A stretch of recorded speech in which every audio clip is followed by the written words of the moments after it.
Welcome everybody to the Untitled Wrestling Podcast. It's another NXT review by me and Troy. And I have no amazing intro this week, so that's all you're getting. Hello, Troy. Right, yeah, brilliant. All right. How's your day been?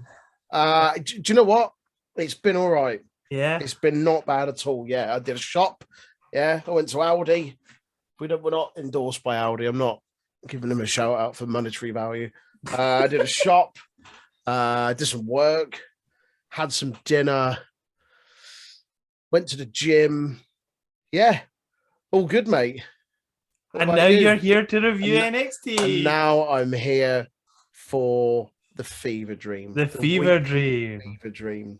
Yeah, you know, a fucking loaded show today. Oh, I cannot wait. But more importantly, before we even talk about NXT, to carry on from what we said we would do from last week, yeah, we'll do our top 3 and worst 3 chocolates each. Choco, choco, choco, choco, everybody saying chocolate. Choco, choco, choco, choco, everybody saying chocolate.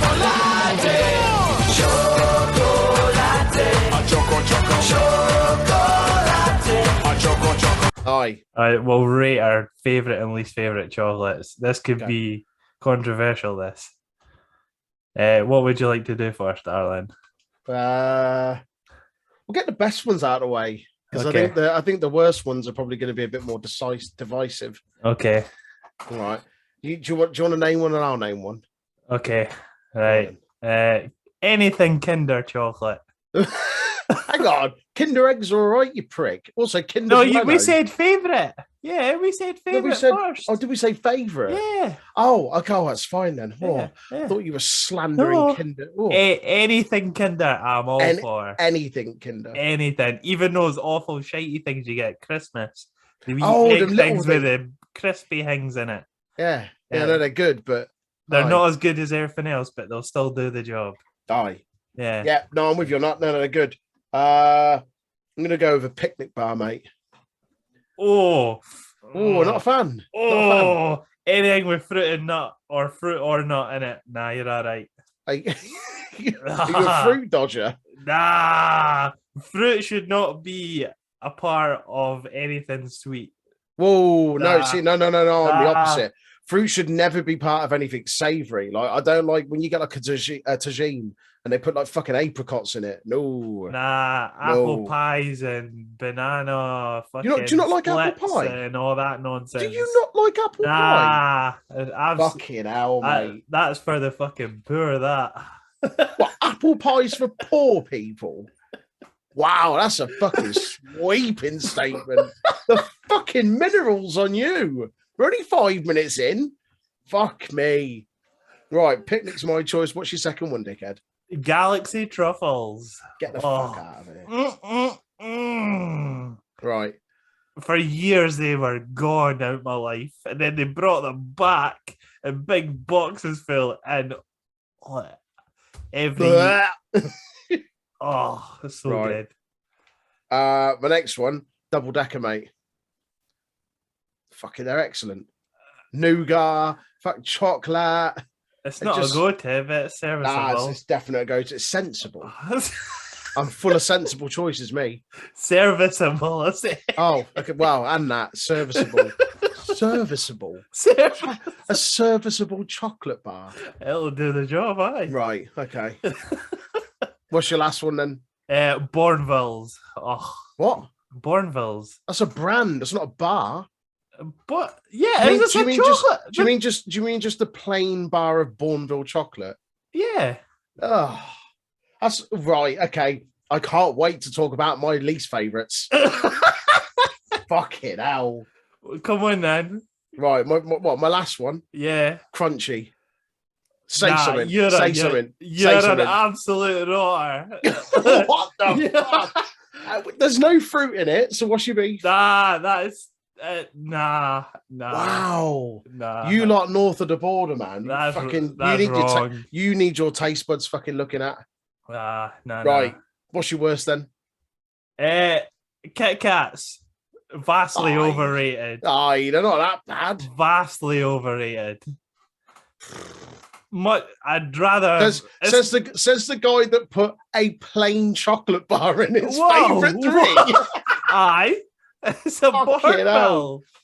Right. It's a mix between milk and dark chocolate. What's Okay. wrong with that? One of my least favourites is the dairy milk. It's the missionary position of chocolate bars. Right, okay. Aye. It's the same as your Bourneville bar. It's not the same. That's It just is. milk chocolate. There's fuck all Bourneville's to dark it. and milk. Oh, and that makes it better. Yeah, Dark chocolate it does tastes like actually fucking make it nail. better. Dark chocolate tastes like nail polish. Oh, ugh. Bitter. Why you eating nail polish, you weirdo? Yeah, weirdo. Aye. Right. What you got next, Fud? Aero bars. Nah, no for me. Aero. Aye, anything fucking mint flavored. Ah, that because isn't a mint. Nah. You get plain arrows, don't you? But you can just tell that they're just Nah, I don't mind mint arrow. I wouldn't put it in my top 3, but I don't mind them. nah, no for me. Next up, twirl. Shite. It's just plain chocolate. I'd agree with you. But just dressed up differently. It's a flake with a cover on it. It's a flake and a duvet. It's naff, is what it is. My third one, anything Cadbury's that isn't a Bourneville. What? Every Cadbury's is rotten. So You're fucking mental. Cadbury's is the shittest branded chocolate ever, apart from a Bourneville. You say that whilst Kraft still exists as a brand. I'd rather eat fucking 33p smart price Asda chocolate bars than a Cadbury's any day. Why? Wow. Oh, Fuck. I mean, that's not a specific chocolate bar, is it? You can't just go a brand. I can because the chocolate all tastes the same apart from a Bourneville. Fuck all the way off. Right, my last one. Last one, Turkish Delight. Because if you've tried actual Turkish Delight from Turkey, it's not Turkish Delight. Fuck all like it. Yeah. If you're eating Cadbury's Turkish Delight, you need your head looking at. No, I fully agree with you. I did have Turkish Delight there. I was like, is it a chocolate bar? I don't think you're like, I did have Turkish Delight there, but no, I thought I'd go sweeping and just go Cadbury's as a whole. Turkish Delight is Cadbury, so it's fine. It's covered. Wow. It's a fucking coward's way out. It's not. That's a lot of chocolate bars that are in the poo pile. So, right. Now that's done with. Should we talk about some actual wrestling? Hey, people wanted this, okay? They did want this. We give the people what they want. Oh, right. Right. Take the sweat off my brow now. It's NXT in review time. Have you got, just before we start, have you got your fruit salad water today?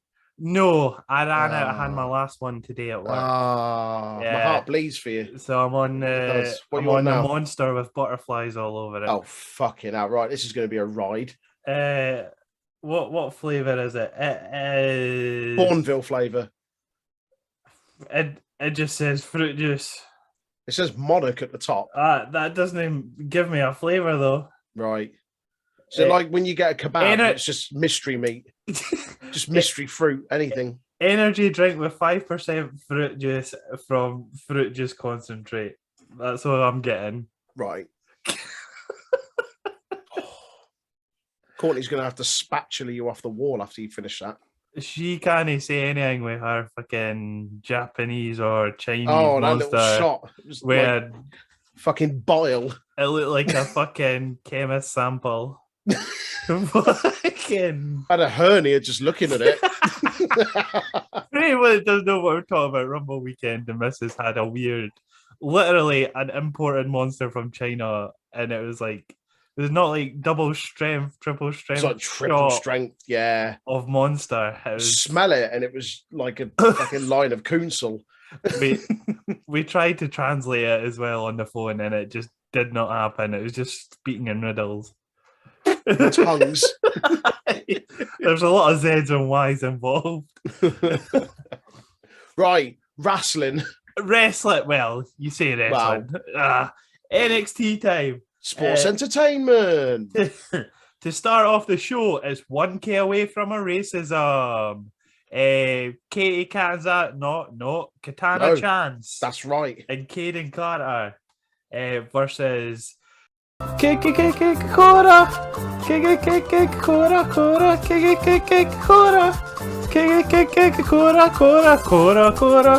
the skateboarder, Kora. You don't even put that back in anyway. I don't know why, because we've nailed it now. Put that one in this week. And Roxanne Perez, the besties, busy mates. Bezios. Matching ring gear. The two-tone. Because they're a tag team now. They're a legit tag team. Yeah. We've just built up Roxanne Perez. Big breakout star. We're definitely going to put her in a tag team. And yeah, cool. Yeah. Barrett states, the Toxic Lounge is back. Yay. Right, okay. Got something about this. Come on then. So having this Toxic Lounge, or generally just them appear every week, reminded me of back in the Attitude Era, when every 10 minutes it was either DX or NWO, depending on which promotion you were watching. Sure. Yeah. Do you remember it was just like endless DX segments? Or yeah. like, we run out of ideas on fucking Nitro. Just NWO again. That's what it is. Let's show Stone Cold backstage speaking in riddles. Yeah. Try to start a what thing that takes like 6 months to actually develop. But yeah, no. I've said it every week. Every week it happens. Just it detracts away from the match. The whole thing is meant to be a number one contenders match. You're meant to be your focus is on there, but the whole thing is, look at these three trollops on their sofa in the back of the arena. Trollops. Toxic. Get to fuck. The match starts with a nice reasonable, I put reasonable in brackets, wrestling back and forth. Toxic are as interested in this match as commentary. Not very. Not very.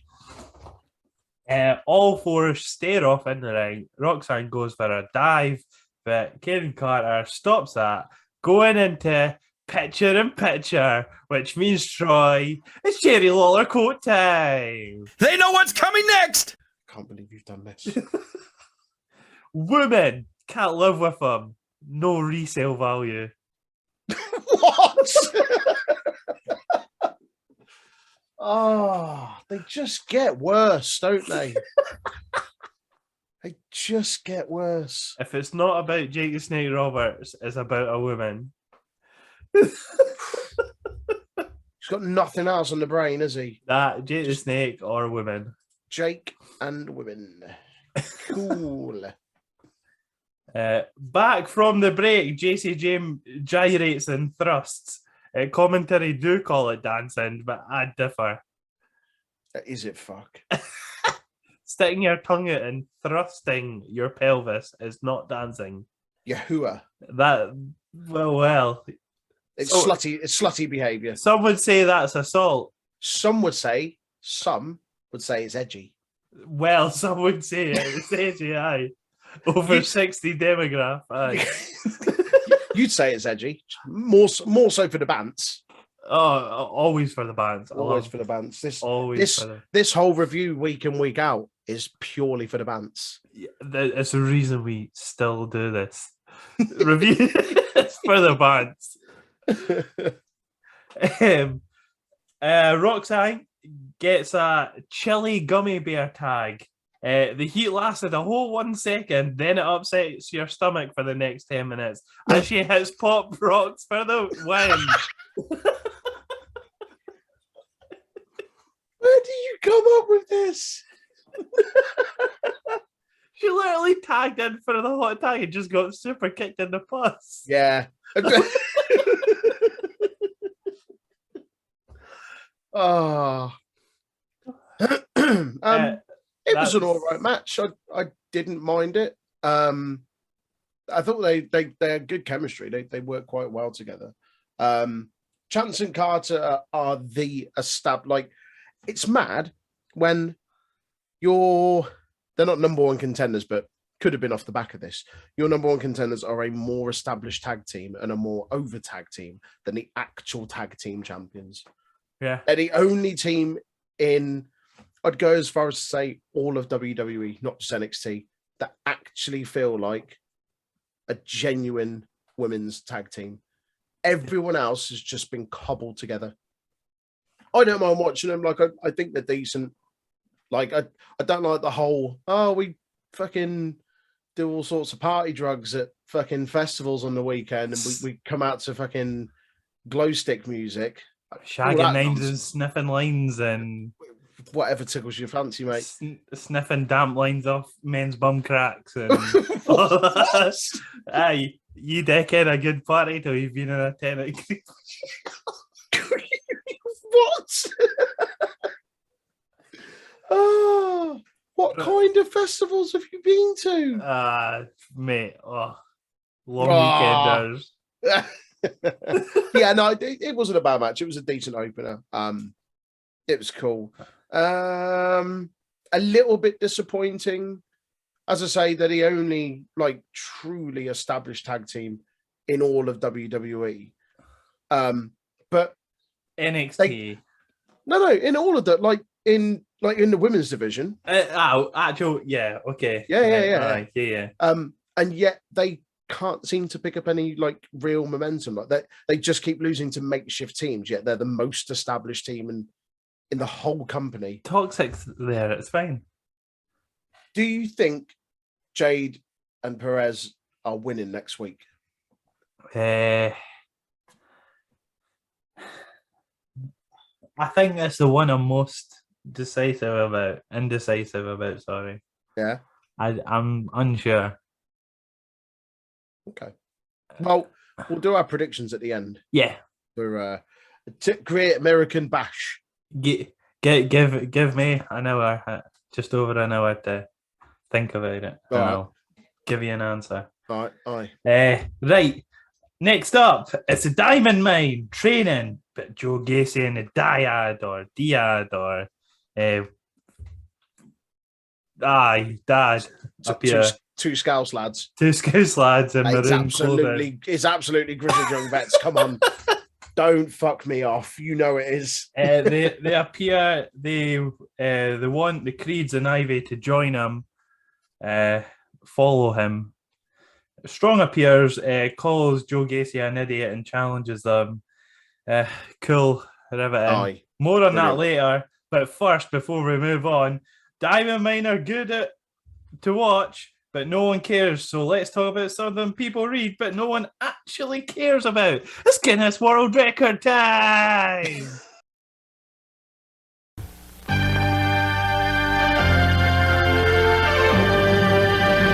From North and South America, Western Europe, Scandinavia, Asia, and the South Pacific, the spectacular world of Guinness Records.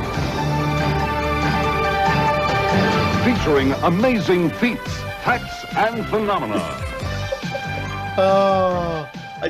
Your segues into these are second to none. It's been a couple of months now. I'm starting. You got the hang of it now. I've got the hang of just segueing in my bits. Right. The longest metal coil passed through the nose and out of the mouth measured 3.63 meters. That's 11 feet and 10 inches in length, and was achieved by Andrew Stanton from the USA on the set of Low Show Die Record in Rome, Italy, on the 31st of March 2012. But why? You see the picture? He's got these bits of fucking cord, right, through his nose, like coil, and it's attached to a drill, so he just must spin it with the drill. It's like, sure. See what I don't get what the point is? Surely if you've done like 30 centimeters of a metal coil through your nose into out your mouth or whatever, surely you can be perfectly fine with a 10-meter coil. Like, once you've done it, you've done it. Once you've done it, you've done it. It doesn't matter how long it is. Yeah. Like, yeah, no, I'm with you on that. Like, it gets to a certain point where it doesn't matter what length it is. Like, it's in there, it's gone through. Yeah, you've just got to keep your trigger on the drill and just go. Just got to hope the battery doesn't run out. Keep your mouth open. What a load of tosh. That is what this segment's for. Fucking Guinness World Records that are pointless and Troy can be upset about. Give me space facts all day. Give him space facts. Oh, right. Next up is Toxic Backstage, because that's what we want more of. It's the fucking NWO. Oh, yeah. Bow, bow, bow. JC Jane or Gigi, one of them. They're all the same. Yeah, we will beat them. And then Mandy goes, if Roxanne even thinks about using that contract on me. Wait, what? I thought she used the contract to get the tag title match, but then she's had to use. That's not what she said last week, Troy. Nah, don't worry about it. They can chop and change, mate. It's fine. No one pays attention to this apart from you. It's sad because it's true.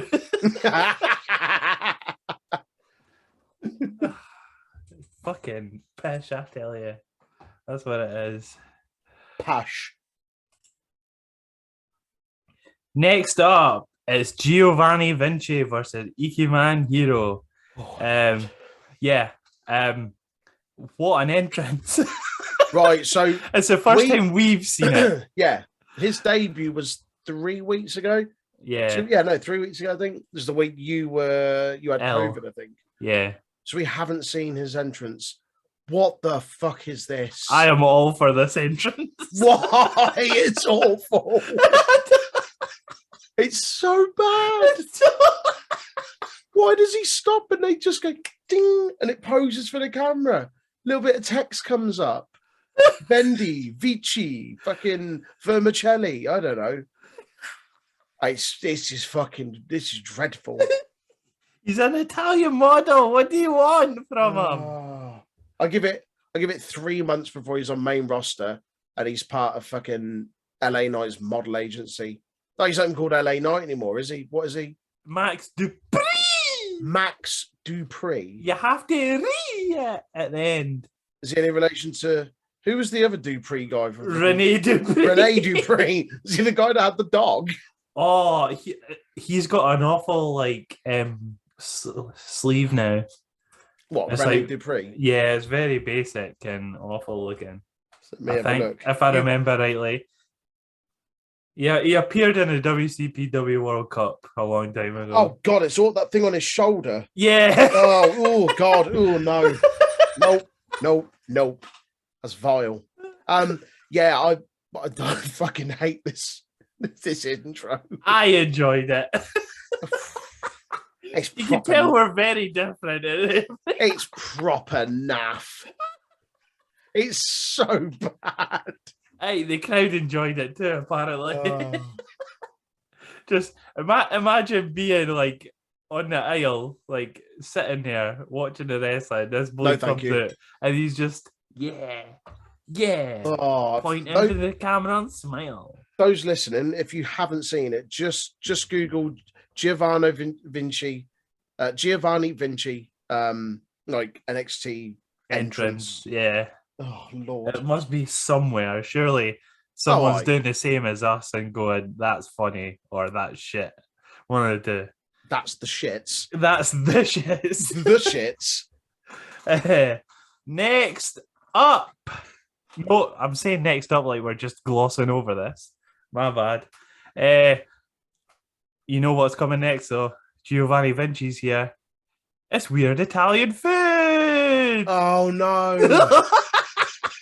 Oh no!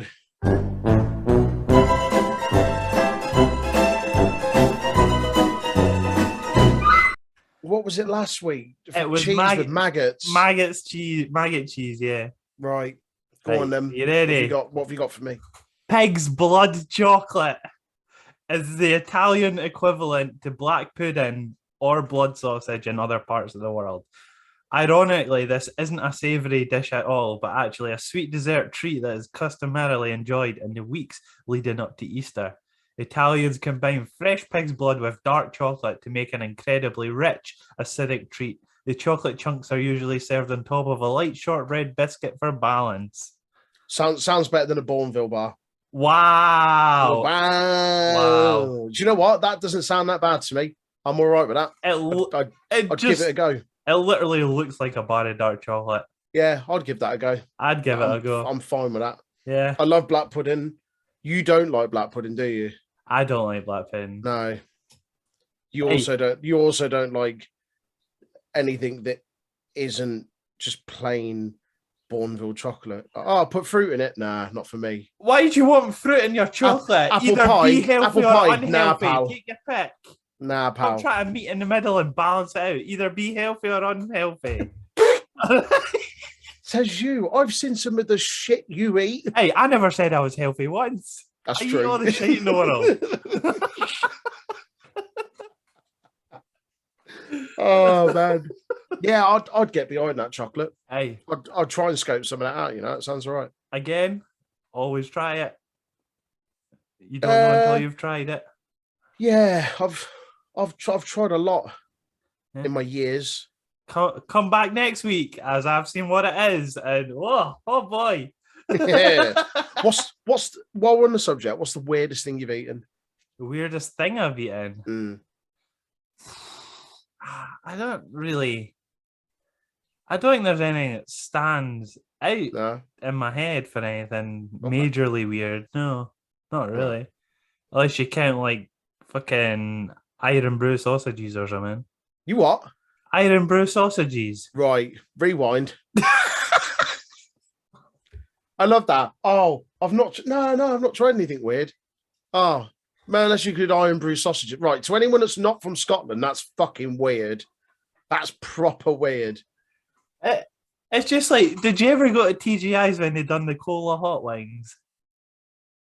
I mean, I've had like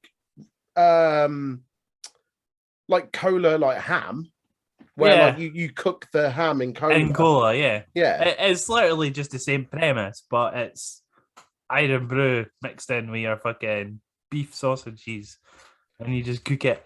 See, I don't get the trade off there, because like with ham's really salty in it. Like you cook like a big gammon joint, and you cook it. They do it in Coca-Cola.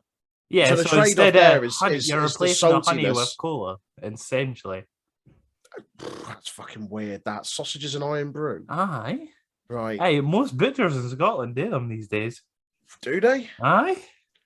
Do you reckon you could buy some It just before said you them come down? over. No. Before you Ju- come down in September, freeze them and then bring them down. They'll defrost by the time you get it, and we'll cook them up. Well, we'll cook Give Irn Bru it a go. sausages. Aye, All that right. sounds good to me. Cool. We'll do a watch. There- along. there we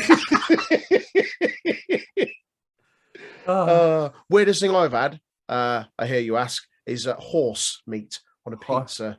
I had horse meat in a lasagna for Tesco this Right. one time. So okay, right. Well, yeah, fucking everyone did, but they didn't know about it, did they? See, I intentionally had it because it said it was on the menu. I didn't go to Tesco's and buy a lasagna A under the- Vindus under- lasagna. under the false guise of it being beef, and it was actually horse meat. No, I didn't get caught out like that. I've been to like Southeast Asia where you've had like scorpions on a stick as well. That was Alright. right. It just tastes like barbecue Pringles because they were just really crunchy. Oh, I think I had a scorpion and a lollipop as a kid once. Like, Is it like the equivalent of having like the worm at the bottom of the tequila? yeah, just a scorpion and a lollipop. That's fine. Imagine that just chomping down on a fab. Oh, what's that? Cool. Right, a bit of extra bite. Some pointies just hit my tongue. We've got sidetracked again, as we always do. Fuck me. Right, Giovanni That's why this is so fun. Giovanni Vinci and Iki Van Giro. Match starts. Both men get to show their skill. Well, Vinci more so, but it's fine. Giro didn't do out, does he? There's a nasty chop by Vinci during the match. It's so good that they replay it. That's a callback to his old mate, Gunther. Gunther. Yeah, Yeah, in his past life. he'll probably U-boat to his past life and fucking go to join them on main roster. No, he fucking won't. He won't. They ain't gonna have him join them. I'm surprised. Fucking what's his name went up with him. Bartel. Gunther will command that he joins them. Right, Vinci hits a springboard tornado DDT. So good that the crowd go, holy Yeah, Holy it wasn't that good. I mean, it was good. It was just a tornado DDT. a springboard tornado. It's not like he did it to him on the fucking steps or anything, was it? Come on. Holy beep, Troy. The Come fucking- on. The NXT audience at fucking the Performance Center are like horny 14-year-old children, like the slightest whiff of like a bit of tit, and they're just like, ooh, like it's a DDT. Come on, it's like, yeah, it was all right. It's not holy shit. Please don't remember what Troy says right now when we talk about the women's match later on. Thank you. Just carry on. They are though, aren't they? They're just so overexcitable. Oh, it seems to be whenever there's just general wrestling on the show, they go, "Oh my god, it's a thing!" I can't believe he did that move, that proper basic move, that wrestling hold. Oh my god! Is it maybe because these are the same people who watch like Raw and SmackDown, so they're not used to people doing actual wrestling moves? Well, that probably the cheapskates they get in for free too. Hey. NXT UK's free as well, man. It's not cheapskate. Just charge for it. It's fine. Are you telling me that if your local promotion, are you telling me that if ICW didn't offer, you can come in for free, that you wouldn't take it up? No, that's what I thought. That's what I thought. No, because it's still a trick. Your silence technically it's not my local promotion. If it was, come on, play the game. It's sure. I hate you. Vinny Vici. No, not Vinny Vici. That's Vinny Vici. That's a. I just spat everywhere. Who's Vinny Vici? Vinny Vici's a DJ duo, but I've my head's scrambled, Troy. Mate, they were the first thing in my head. We're not even halfway through. We've still got Lawler quotes to go. Come on. Troy's favourite part. He quickly becoming my favourite part of the show. Jerry Lawler quotes. Just behind Space Facts. Giovanni Vinci hits last ride sit-down powerbomb for the win. It's the best way to describe it. It's not got a name yet, I don't think. No, they'll probably call it something like the fucking... The Bugatti bomb. Wow! Whoa. The Bugatti bomb. The Bugatti bomb. Wow. What else is typically Italian that they would just stereotype the fuck out of? The bolognese bomb. The pasta penetrator. Wow! Really? The pasta plunge. The pasta plunge. The penne plunge. Yeah, let's go. Right. It was to show Vinci how good he is, basically. Give it a month. He'll be doing the Armani armbar. Armani armbar. It's the same as every other armbar. Yeah, it's just done by an Italian, so you've got to call it that. Right, okay. I see. Okay. Fair. It was just a squash, really. Yeah. He looks good. He is good. He's impressive. He's arguably one of the best in NXT. But Troy, we knew that already. Well, that's the thing. We already knew that. This gimmick isn't going to do much to help him, though. At all. They're just trying to push. They're trying to get him over as a character, as a single star, not I still just think Gunther's pal. I think he still could have got over just as much, if not more, without the gimmick change. And just carried on as he was before, and just have him as the defected member of Imperium. And he's like, I've had enough. I'm going solo. Because he was doing fine on the mic and stuff as well. It's not like he's got a funny fucking accent or anything. No. It's not like he's hard to understand. No, not at all. Like, he sounds barely American. Like his accent isn't terribly Italian at all. Right. Next up, it's Caramello Hayes in the Triclet Factory. He talks about being a champ again. But do you hear that, Troy? Do you hear that coming from a far distance? Getting bigger and bigger and bigger. It's Didgeridoo! Wow, wow, wow, wow. Grayson Waller appears. He asked for things to get signed by Mello for his mates because they're big Mello and Trick fans. That's lies because he's got no friends, but it's fine. There's a mysterious white paper underneath all that junk, though, like the photos and that, but no one points that out. But they could have made this a lot less noticeable. Because it seemed far too obvious to me. That because he went, right, let's move this photo slightly up. This bit of white paper here, could you sign that, please? Is that a little bit it was like, come on. Contrived, is that the word? Yeah. I guess. I kind of meant to have it's Mello being up his own arse and Waller being a conniving scumbag. I get it. But it was just a bit conniving scumbag. Also, while we're here, while we've got not just a didgeridoo dickhead, forget him. We've got the fucking Mellow in a Tricklet Factory, haven't we? Which it means fucking Willy Wonka fact. Yeah. Come on then.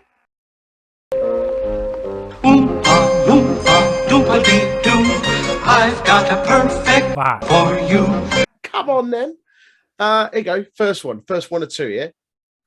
I'll start. No, yeah, I've got two.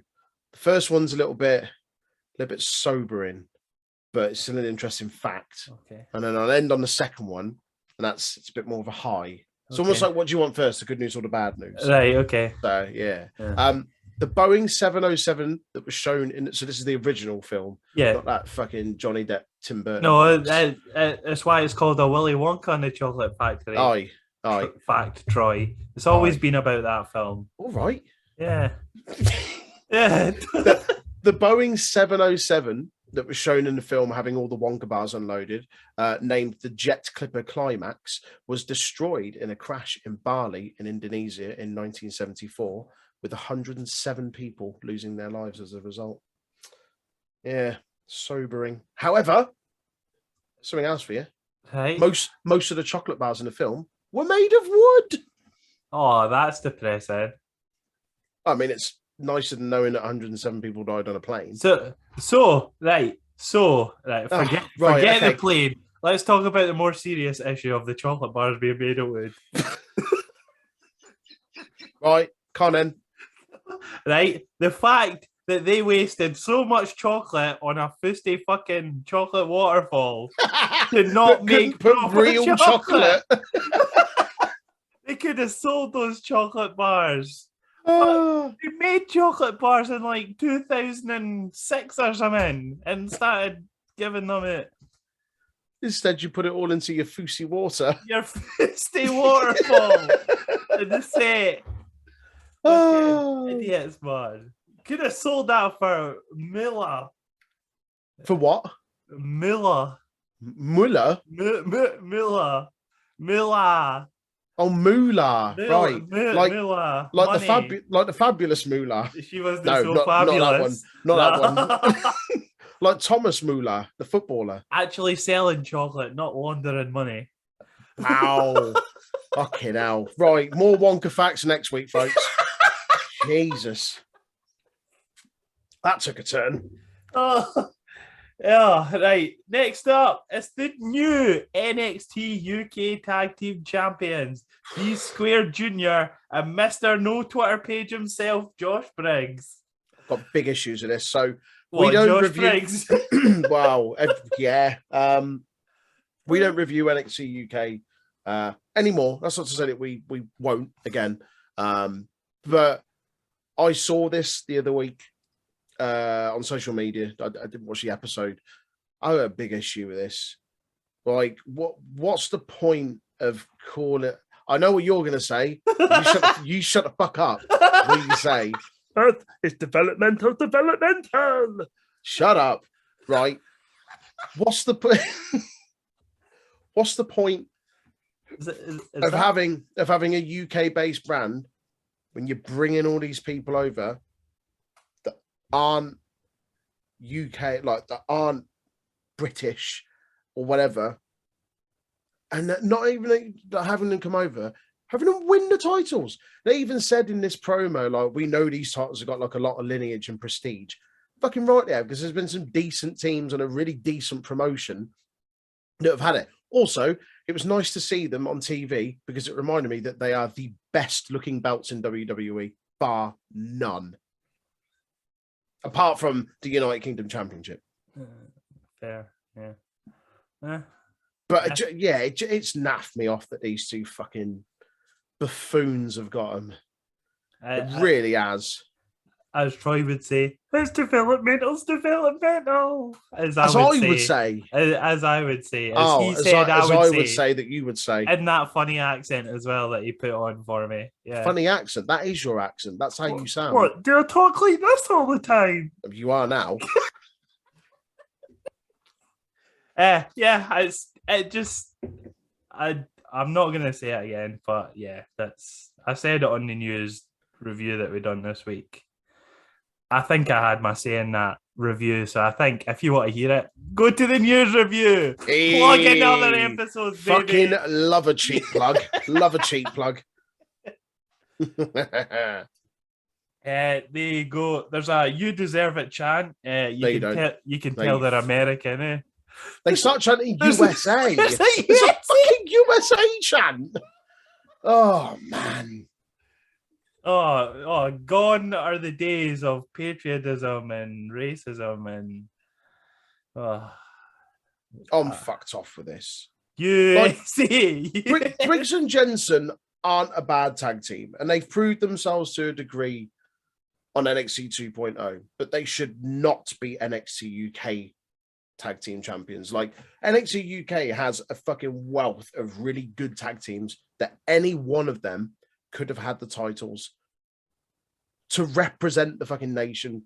Why just bring these over and put it on them like that? I know it was through injury. I know it was like a quick decision that had to be made. Yeah. But you've got the likes of like what they called De Familia, like Teo Man, Dempsey and Raja, who they've been pushing for fucking ages as a faction that probably should already be tag team champions.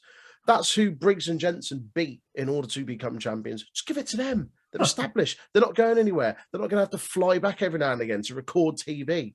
Fuck these two, man. Fuck the. Oh, fuck. Aye, fuck them. Aye. Fuck them. I'm too tired to deal with their funny names that I gave them.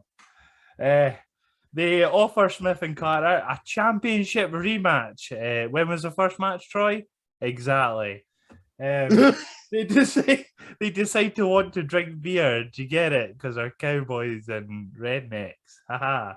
Pretty Deadly save this segment though. Call themselves the tastiest snacks. That's what they are, mate. They are the tastiest snacks. And Josh Briggs' reply to that is, all that's coming your way is an Alabama ass kicking. So an ancestral ass kicking. Oh, God. They want the gold. They being Pretty Deadly.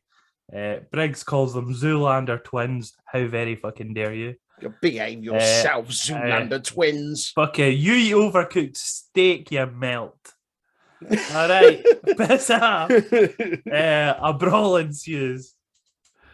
That's all I've got for that segment. Yeah, just toss. And that was me giving you the good bits. That lasted a solid 5-10 minutes. Yeah. Pretty Deadly, you'll give him a decent match. I reckon it should be all right. They're just great. Pretty Deadly are really good. They're great on the mic. They're really entertaining. They're good in the ring. I was disappointed that they went to NXT, but hopefully they kind of elevate a lot of the other tag teams around them, because it definitely needs it at the moment. You say you're disappointed, but you see them most weeks now. Yeah, yeah. Should have just kept the belts on them. Yeah. As soon as they won them. Even if you have renamed them fucking Elton Prince and Kit Wilson. What's that? Come on. British. They're fucking British, mate. No one apart from Elton John, and even that's not his real name. No one in England names a child Elton or Kit. What? Hold on. Who's a famous Elton? Apart from Elton John, whose Apart name isn't from- really Elton John.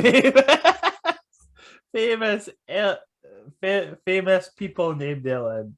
Right, hold on. Well, get the fucking countdown fucking clock going. Boom.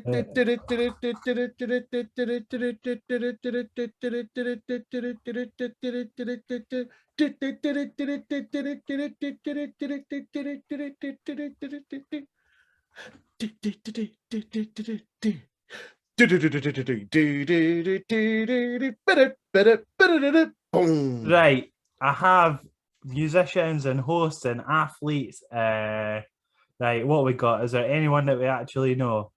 The answer to that is no.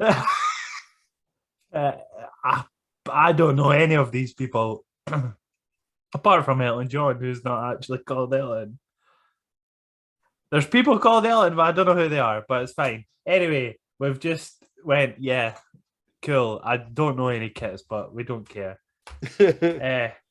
Right, that's that segment done. Next up, 1K away from a racism are back, and they're mad. They're mad, and wait, is that a women's locker room, Troy? Apparently there is one. So do you see all those times that they've been in a locker room and a man's walked in willy-nilly, or it's been a man in there and a woman walks in? Willy-nilly. Is that the men's locker room, but the women are allowed to go in, but the men can't go in the women's one?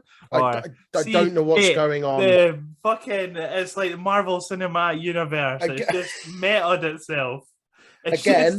Again, you are the only person that watches NXT that overthinks this. It's just freaked the NXT world backstage as we know it. The visualization of backstage.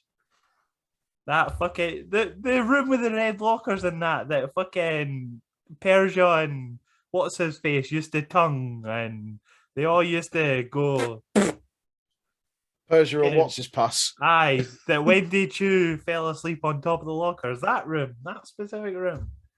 Right. Aye. That Why we used to see every week because it's grinded my gears and I'm unsure what the locker room situation is in NXT now. Right. Why don't you tweet them and ask them? Because it seems to be causing you quite a level of disconcern. Not the real locker room situation, the kayfabe locker room situation. What was that room that they were in before that had lockers in it? That was a room. Actual lockers. It's really put me off. Anyway, some women get moaned at for looking at them. Not even staring at them, just looking at them. Just looking. I don't even know who she was. I didn't have a name for you. Cool. Next up is more women. Indy Hartwell versus Kiana James. There's new generic music for Indy Hartwell. It's sad to hear. Crap. It's absolutely shocking. And I'm just had to come out to Dexter's old music. Behave. And I'm going to insert a little snippet of Kiana's music in the podcast in the background because it is like the spooky level of any fucking platformer. Like Castlevania. Yeah, and I know there's people that don't watch NXT and I'll just not have a clue what I'm on about. Go over their head. So there you go. All right. Right. Match starts. Vic Joseph says, Kiana James says Indy gives the women's division a bad name. Hen, I had a 5-minute fucking rant about you last week. Didn't get me started.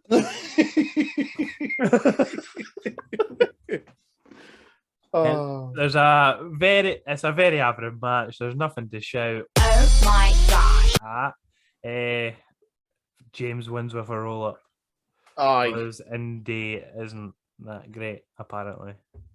Right, this is weird because Indy Hart was a former NXT Women's Tag Team Champion. Yeah. Possibly a contender for the Women's Championship. She could have been. She's good enough.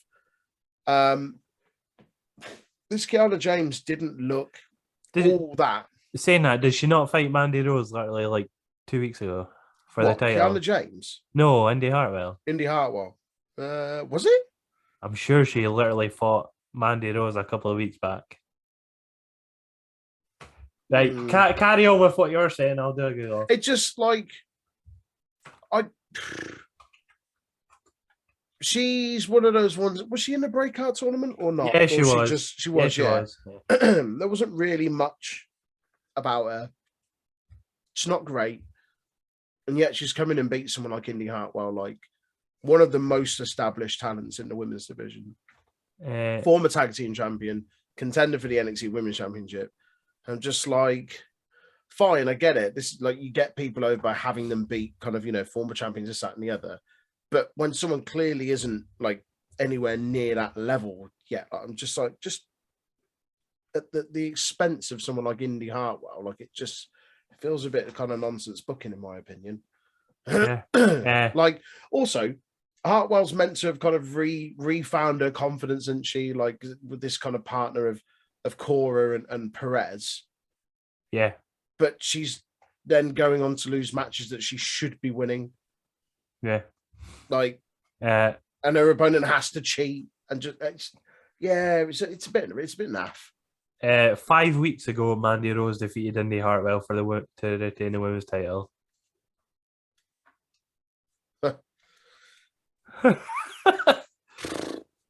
So she was there. She could have still been there, but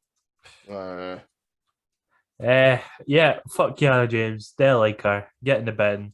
If you keep this up, I will have to do a horrible segment.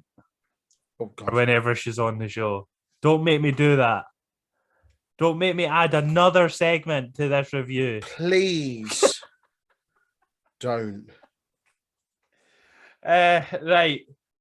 Next up is he's down by the riverside. It's it's Tony. Right, you ready? Come on. All right, okay, go on. It's Tony D. What do you call a poor Italian community? A spaghetto. Fuck off.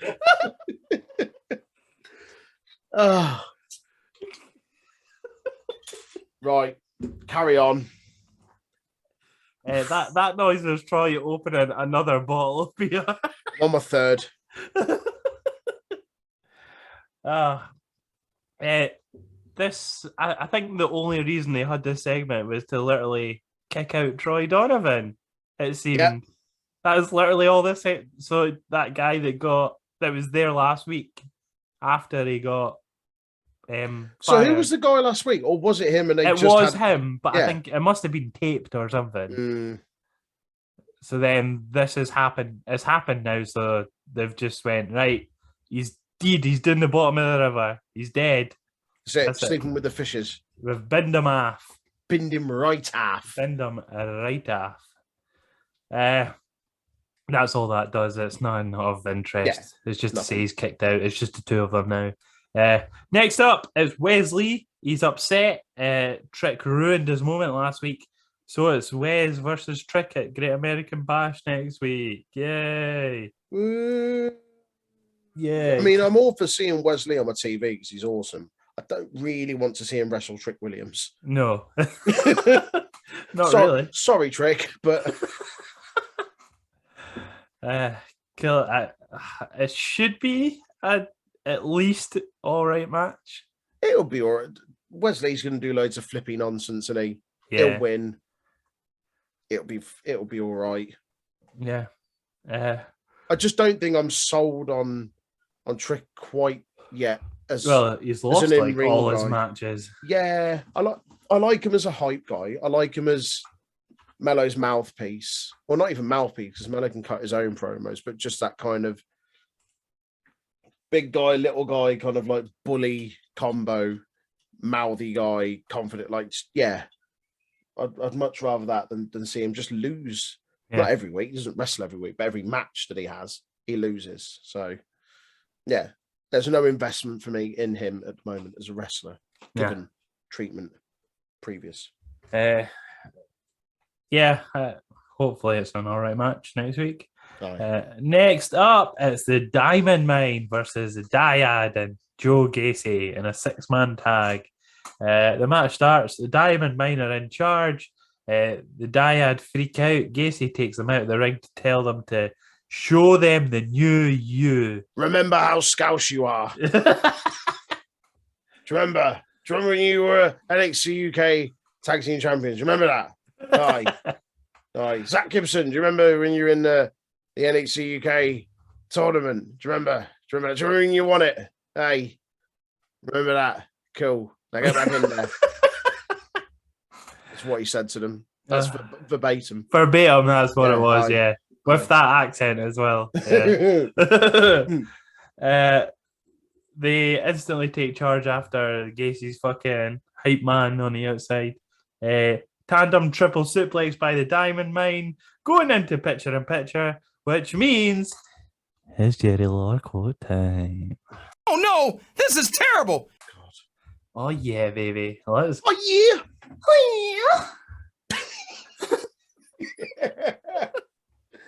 Oh, no, thank you. Crash Holly's so short you can see his feet on his driver's license photo.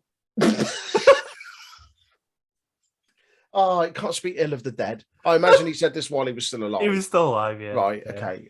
Oh, God. Oh, Jesus. Oh, this isn't the last Jerry Lawler quote either, is it? Oh, Lord. We got a Bono one later on. Oh. As long as there's no sex facts. I don't know about that. God. I do. Can we get on? There is no sex facts because there's no Come Tuesday this week. Oh, thank fuck. Yeah, it's only when the specific person shows up that you get the Come Tuesday fact. Von Willy Bum Bum Willy Willy Bum Bum. Willy Bum Bum Bum Willy Bum! Bum! Oh. Right. Fuck, I've totally lost. Jerry Lawler quote. There we go. Fuck me. During the break, Gacy gains control of the match as him and the Dyad tried to batter Brutus to pulp. Gacy hangs upside down on the corner to curse Brutus Creed, as commentary would state. All right, Danhausen, calm down. Julius gets Gacyhausen. Gacyhausen. Julius gets a hot tag, does an awful reverse powerbomb thing that no one gets right. Strong tags himself in. Diamond Mine argue. Brutus saves him, getting the Gacy elbow. The Dyad win with an assisted DDT on Strong. That's the fucking... What is it? Is it Ticket to Mayhem? Was that GYV's finisher? That's their finisher, but that's the knees, is it not, to the chest? Oh, it is. It's like a code breaker, isn't it? Yeah. It's like an assisted code breaker. Yeah. What was this one again? The DDT just whilst hanging on his... Yeah. Yeah. What's the big rig then? Is that what FTR use? Is it Yeah. the big rig? Yeah. And what's the Magic Killer? Was that Gallows? Magic Killer's the neck breaker one. It's the like same the spinning setup. neck breaker. Yeah, but it's a neck breaker. That's it. I get confused. Like they're all the same, like initial setup. Yeah. That's it. Okay. Yeah, that was the match. And we get an update later on. Yeah. After moaning and widging, apparently Roderick Strong and Damon Kemp get a tag title shot. Yeah, because reasons. Just announced for the Great American Bash, like Diamond Mine against each other for the belts. There's no you want to fight, let's go. It's just next week at Great American Bash, it's Roderick Strong and Damon Kemp versus the Creed brothers. All right, for the tag titles on the line as well. It wouldn't surprise me if they just strip them of the tag titles and they just send fucking Creed brothers right up to main roster. The thing is, Strong's begging He wants to to get go, released from his contract. They want to keep him, but I don't think even having the tag titles are going to save him. No, or he doesn't change want his to mind. be. They could make him NXT champion next week, and he still wouldn't want to be there. Not going to see his boys, isn't he? See his boys and his missus. Oh, aye, she's over there as well, isn't she? She is over there, aye. Oh, Marina. Aye.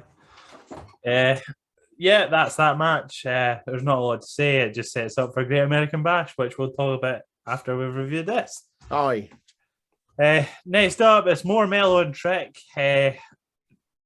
What's her face runs after them, goes, we need to talk about Great American Bash, and Trick Williams thinks it's about him. There's a lot of bubba buzz and bubba buzz and the bubba bubba buzz. Sorry?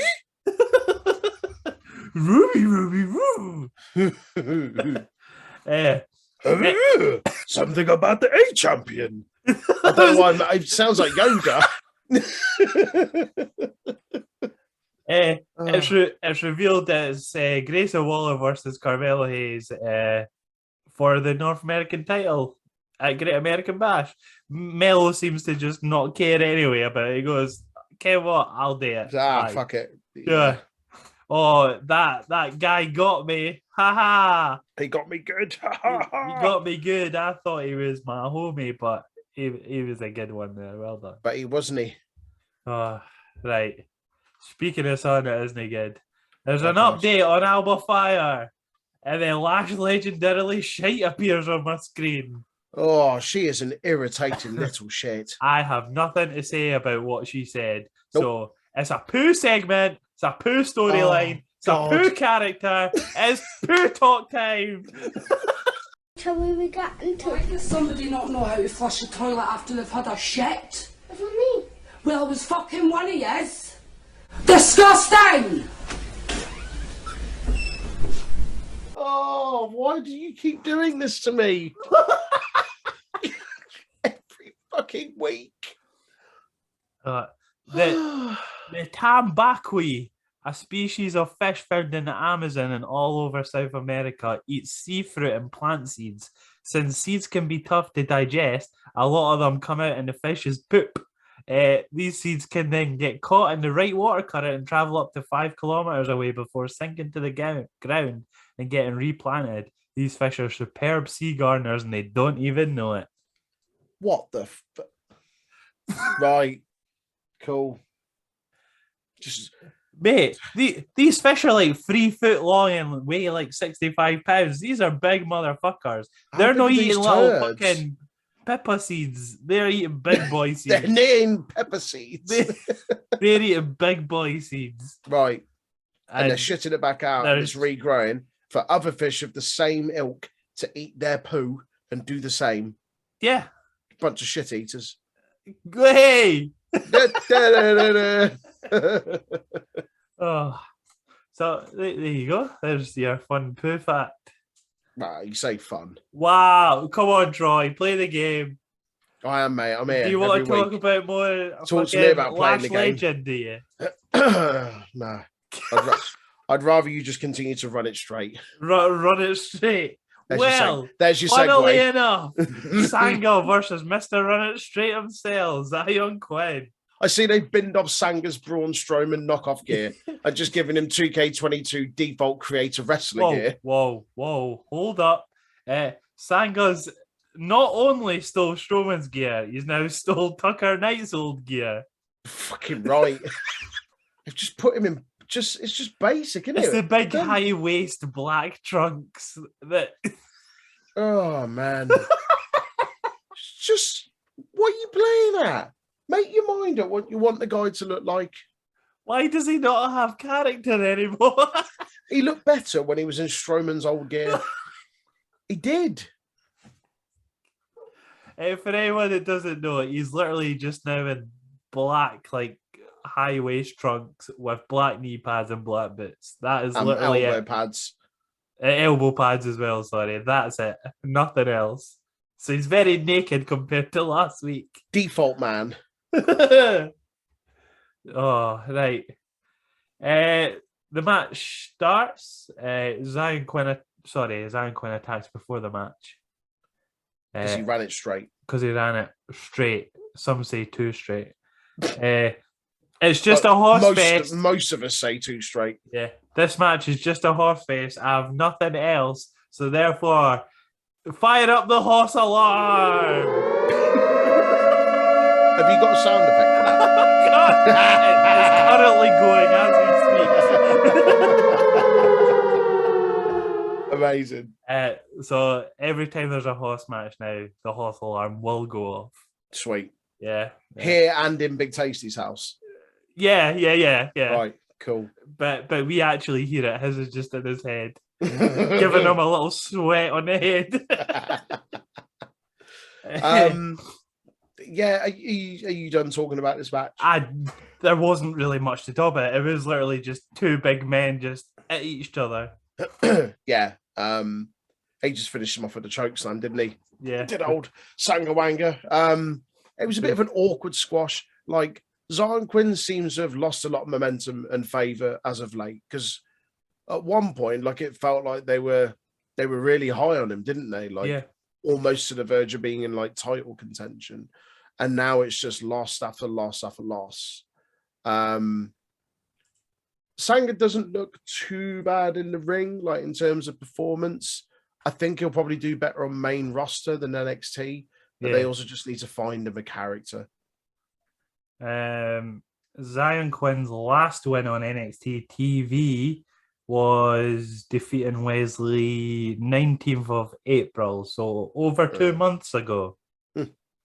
That's quite a while for a guy that they were pushing initially.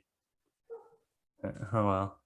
Also, Sanga, I don't know what they're going to do. Like, we're going to position him. It'd be interesting to see him if they want to push him as like the big hoss, like him and Von Wagner. Yeah, I don't think either of them are close yet for any kind of title contention, but I think it'd probably make an interesting challenge for Bron Breakker, like someone like Sanga. Yeah, Sanga's been Like fighting Wesley on dark matches for SmackDown. Is he? Yeah. Huh. Oh, that's cute. Real cute. Yeah. Well, yeah, that's the horse alarm was well and truly going off there. It was just two big meaty men. So there you go. Next up, Wendy Chu has nightmares about Buff Barbie and everything she said about her over the past couple of weeks, but then laughs in her sleep, may I add, at all the pranks that she done because she's edgy like that. The word stupid is used 5 times in 30 seconds because it's one of those, like, if I say the word rumbust and then start thinking, am I rumbustious? Are they rumbustious? Or it's a bit rumbust that they're a bit rumbust. It's that sort of way they did the promo. Gets old. Yeah. Very quickly. Yeah, exactly. Basically, at the end of it, she goes, I'll see you at the bash. Or Great American Bash. Tiff tiff. Tiff tiff. Tiff tiff. Tiff tiff. So we're getting that match next week as well, it seems. But more importantly, Troy, is Buff Barbie. So it's Barbie Fact Time. Oh, fucking hell. Come on, Barbie, let's go party. There have been hundreds of different Barbie dolls released throughout the years, as we already know. My God, do we know? But not all of them have been winners. Again, do we know? Do we ever? Many dolls were recalled due to public outrage and other reasons. One storyline between the dolls is that Barbie's best friend, Midge, got pregnant. The doll Midge came complete with an open stomach that revealed a little baby, and then you could pop her stomach back in when you removed the baby. Many people thought the doll was condoning teen pregnancy. What the fuck, man? The photo's a bit horrific. Like, it's just a baby upside down in this little cutout hole in her stomach. Jesus Christ. Is that going on this week's little thumbnail? I think it has to. That's Barbie has made it on the thumbnail. What, 2-3 weeks on the bounce? I think so. Wow, the trifecta. Oh, you just can't be a bit of creepy Barbie. No, thank you. To know from me. Oh, you love to see it. Nope. Yeah, that was your Barbie fact at the end of that segment. Next up, it's the main event. Technically, It's the main event match. It's not Yeah. the main event. But Technically. I get you. It's Nikita. Right, I hope you're ready for this one, Troy. It's Nikita Lyons versus Mandy Rose in a Julius Squeezers match. Julius Squeezers. Because there's Ugh. Breeds Away. Because what? There's Breeds Away. Sorry. There's what? Breasts everywhere. Beasts. Breeds Away. I don't know what that phrase means. Breasts everywhere. Breeds Away. Beats away. Breeds Away. Aye. Right. Cool.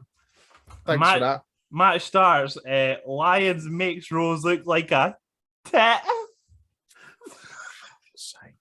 But guess what? Before we carry on with the match, it's Jerry Lawler quote time. Whoa. Before you do that. Oh, gosh. Oh, gosh. It's a Nikita Lyons match. You get the fucking lion fact. Oh, okay. Forgot about that, didn't you? Maybe. Maybe. Okay. Lions, fun fact. They start off spotty. Here you go. Young lions have rosettes and spots on their sandy coats, but these generally disappear as they mature. What? I'm not talking about fucking I got fishes taken. shitting and eating their own shit, or fucking spunk facts, or pig's blood in chocolate, or weird Barbie dolls with pregnancy. My facts are good, mate. Good, wholesome facts. It's Jerry Lawler quote time. Oh, God. Oh, come on! You gotta stop this guy before he really gets going! Get that straight jacket that Heidenreich had and put it on Lita. Wow.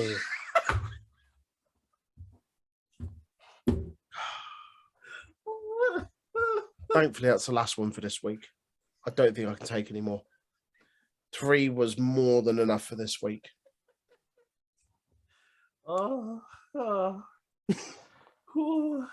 Right, I need to compose for this segment. Right. Oh, are you ready, Troy? Nope. Back from the break, Mandy and Lyons are rolling around like a pair of melons. I hate you. Lyons fires up by hitting Mandy with some whoppers. Stop it. Just stop it.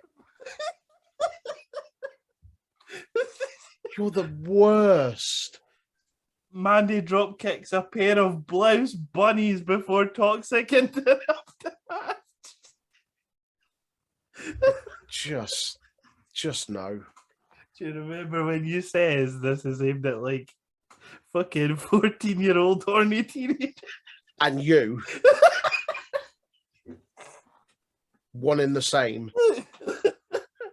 Fucking hell. The finish was weak. It was an awful finish. It was a fucking terrible This finish. match was so interesting in that I just did all that. It wasn't too bad, but like Nikita Lyons didn't really add too much to this. At one point, it almost felt like she ran out of moves. Yeah. It really did. Like about 5 minutes in, it was like, oh, I'm not too sure what else to do here. I've done all my bits now. Yeah. I'm not used to having like 2-minute matches. Yeah. I think this exposed her a little bit. Like when she's against kind of like other, I'm going to say rookies, but kind of new talent there, she looks quite capable. But when against someone like Mandy Rose, an established talent in the women's division, I think this just makes her look more like a kind of talented rookie than someone that's kind of primed and ready for, you know, that next level. Yeah. She's not bad. We'll get a rematch from this, I'm sure, soon enough. Yeah, like an actual match, not whatever this was, really. I know what it was. It was a setup for the teams to go at it. Aye. Essentially. Aye. before next week. Because Cora the Explorer and Roxanne save the day. And, they just square off, and then it goes to Apollo Crews and Solo Sikoa backstage.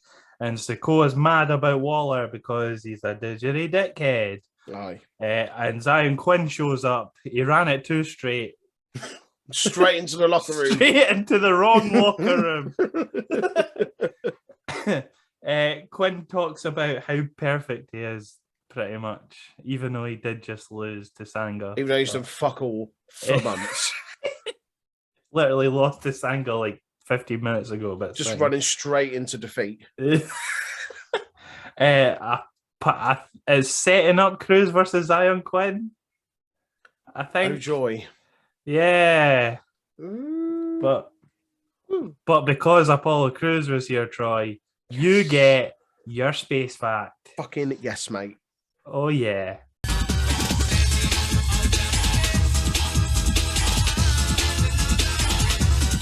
Scott Kelly, the same astronaut who returned from the International Space Station with numerous genetic changes, revealed in a Reddit AMA that in space, foot calluses will eventually slow off. The bottoms of your feet become very soft like newborn baby feet, but the top of my feet developed rough alligator skin because I use the top of my feet to get around here on Space Station when using foot rails. Huh. Interesting. Yeah. It's like just two different people's feet on one foot. Your foot's like upside down then. Yeah. Yeah. That's fucking weird, that. Love me a space fact, mate. Love me a space fact. That was from an astronaut himself. There you go. Thank you very much. I There you appreciate that. I love them. Love them. What we got next, mate? Last segment of the show. No, you get your typical JD McDonough promo. Oh, aye. Aye. Yes. I can't remember what was said in it, though. It was all right. I think it was another one where you reused a lot of the footage from NXT UK. But yeah, cool. I'm looking forward to him. They actually use footage of him from NXT UK. Yeah. Even though it's a different character and name, but it's fine. Don't worry about it. I think they've literally just changed the name. I don't think the character itself is going to change. He still named himself the Ace. He's still called the Ace, exactly. Yeah. I think it's just a name change, nothing about the character, which is good because his character work is fucking awesome. So. Is his real name Jordan Devlin? Is that why they've changed it? I think it is actually. Because if it is, that would genuinely be the reason why. Aye. Yeah, it's Jordan Devlin. Right, that'll be why then, so they can copyright fucking the name.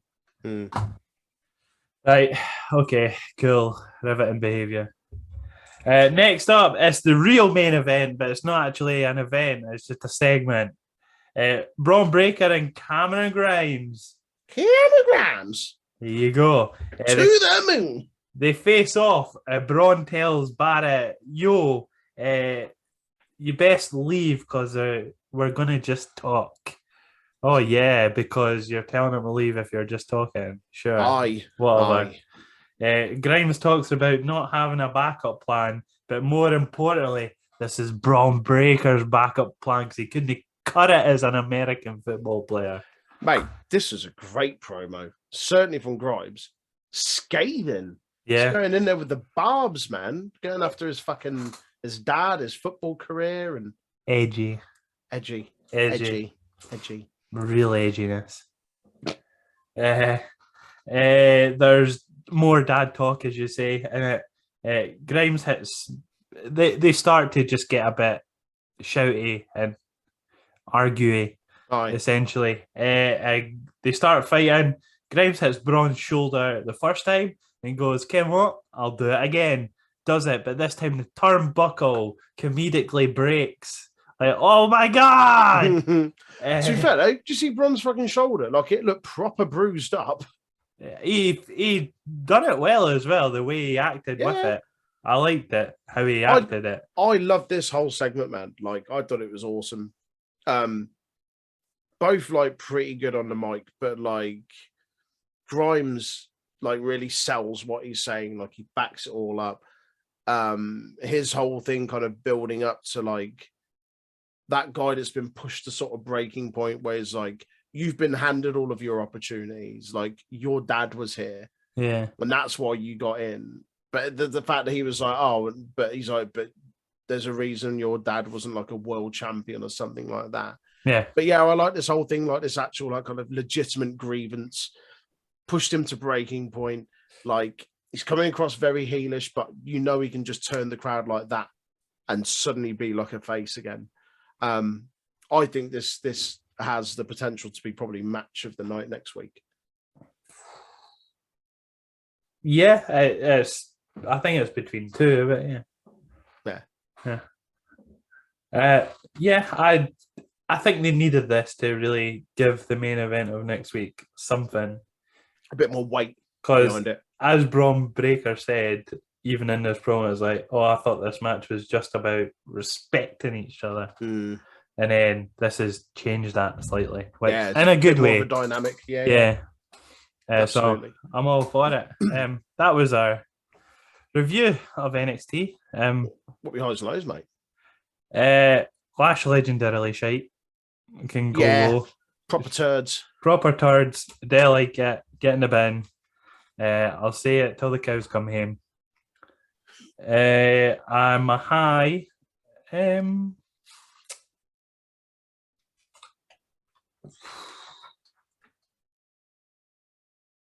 I think it has to be that promo, to be honest. Yeah, that's my high. Even though, no, my high is Giovanni Vinci's entrance. Oh God. Yeah. Indy Hartwell versus Kiana James is my low. That was fucking rough. And then the Grimes and Breaker segment at the end was good. Gave it that little bit more fire, if you like, before they went into Great American Bash next week. Speaking of which, do you want to do our predictions for it? Yeah. Okie So, what have we got? Apparently, NXT UK Tag Team Champions Brooks Jensen and Josh Briggs, alongside Fallon Henley, are to host a Bash special barbecue session. I don't know what that's going to be. Sure. Trick Williams versus Wesley. Wesley, surely. Yeah. Wendy Chu, I agree. Wendy Chu versus Tiffany Stratton. Tiffany Stratton. Yeah, I think that's going to happen. NXT Tag Team Championship match: the Creed brothers versus Roderick Strong and Damon Kemp. I think they're going to try to keep strong. So you think the titles on them? Yeah. Okay.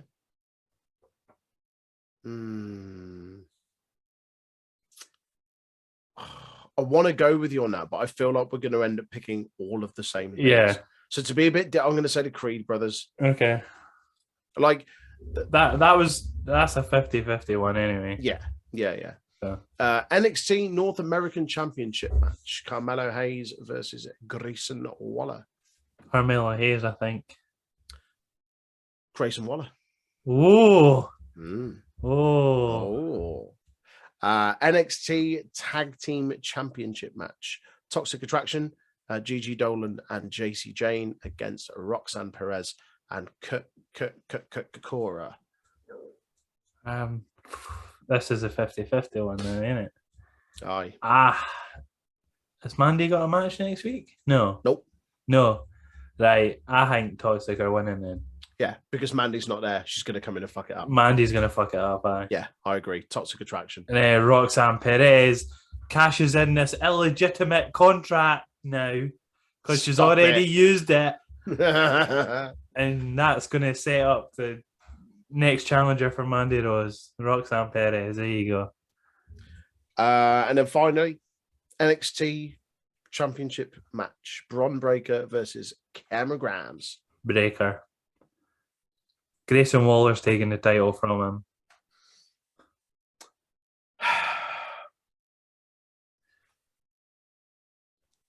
Oh, I don't know.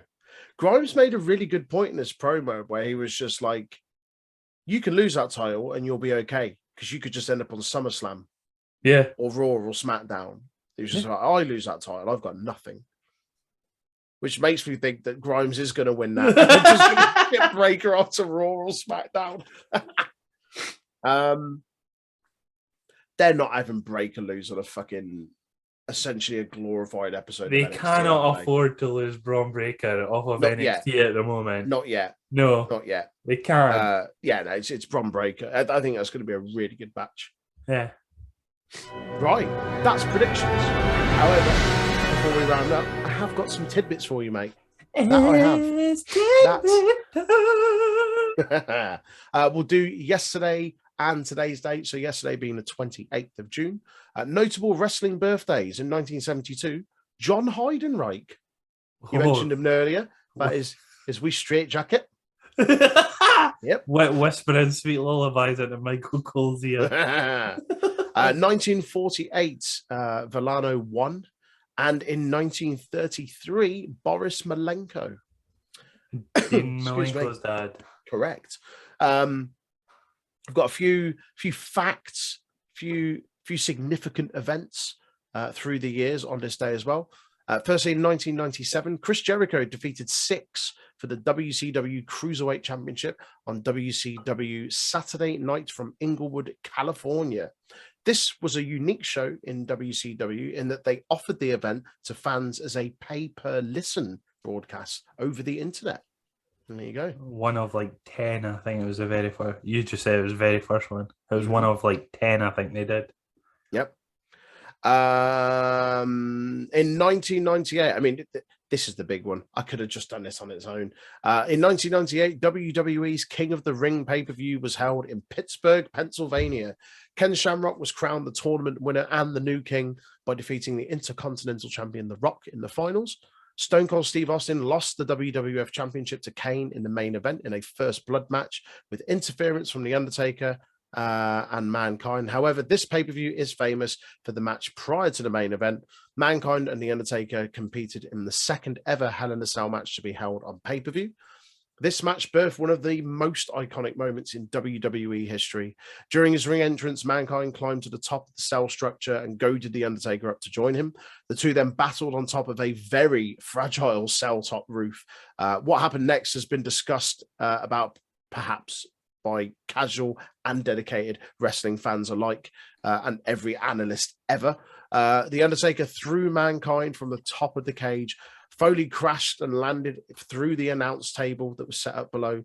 Jim Ross at the time was on color commentary for the match and uttered the immortal line of, "Oh my God, they've killed him. As God is my witness, this man is broken in half." Whilst that spot was planned, what followed was not. After Mankind recuperated, both men went back to the top of the cell. Undertaker delivered a chokeslam to Foley, but the mesh cage underneath them gave way, and Foley fell all the way into the ring with a chair landing on his face for good measure. Afterwards, Terry Funk and numerous officials tended to Mick Foley. He climbed off the stretcher that they put him on to finish the match, finding time to be chokeslammed onto a pile of tacks for good measure. What I also forgot to put in there was Undertaker broke his ankle during that when he jumped down from the cage after choke slamming Foley through. Just fucking unbelievable scenes. Also, Terry Funk got his choke slammed out his shoes. He did, literally out of his literally out of his shoes. The final little takeaway for the 28th comes from 1999. The day after the King of the Ring pay-per-view, Stone Cold Steve Austin defeated The Undertaker to win the WWF World Championship for the fourth time on Raw from Charlotte, North Carolina. With a 9.5 TV rating, this match is the most watched wrestling match in the history of cable television. Damn. That's right. I've got one pay-per-view for you, mate. One pay-per-view. I know no one on it. I maybe know one person on it, but the reason I've chosen it is because it's specifically a deathmatch pay-per-view, and I know it's right up your alley. But it was just the names of some of the matches that stuck out to me here. What year is this?